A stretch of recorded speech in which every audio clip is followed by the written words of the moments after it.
profonde. Nous sommes des mendiants demandant une aumône.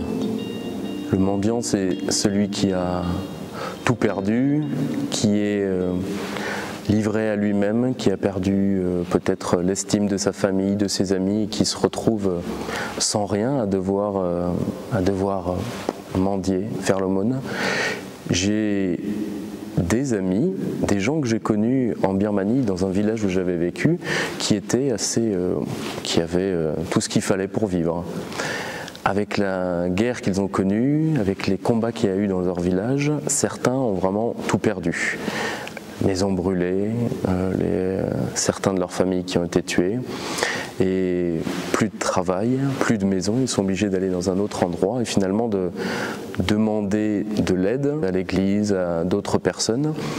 Et c'est quelque chose qui doit être extrêmement difficile pour des gens qui ont connu une aisance, et ils ont gardé, malgré tout, pour ceux que je connais, ils ont gardé une foi inébranlable qui n'enlève absolument pas les peines et les larmes,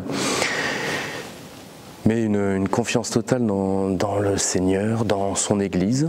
Tout ça, en fait, il le confie dans la prière. En ce qui concerne la prière, on est un peu comme des mendiants. Nous ne savons pas trop comment faire. Je pense qu'on est même tous balbutiants, débutants en ce qui concerne la prière. Comment parler à Dieu?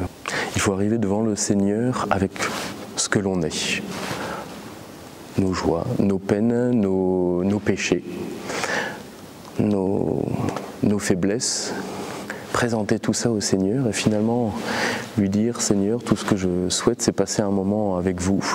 Vous vous occupez de de tous mes soucis, et tout ce que je souhaite, c'est passer du temps avec vous. Je pense que c'est peut-être un peu un des maux un mal de notre époque, c'est de ne pas arriver, de ne pas parvenir à trouver du temps pour Dieu. Nous sommes sollicités dans nos vies tout le temps par notre travail, par les écrans, par tout. Et qu'est-ce qui reste pour Dieu? Qu'est-ce qui reste pour cette chose qui est pourtant vitale quand on aime quelqu'un?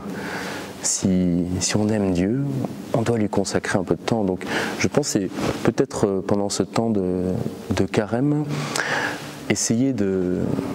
pour nous essayer de regarder ce que nous avons de plus précieux. Et justement, si c'est le temps auquel nous sommes tout le temps en train de courir après, si c'est le temps qui nous est le plus précieux, eh bien, on en prend pour le Seigneur.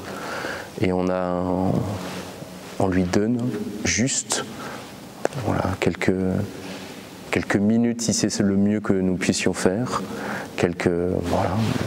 juste ce temps avec le Seigneur pour qu'il laisse, pour qu'on retrouve le Seigneur tous les jours de notre vie.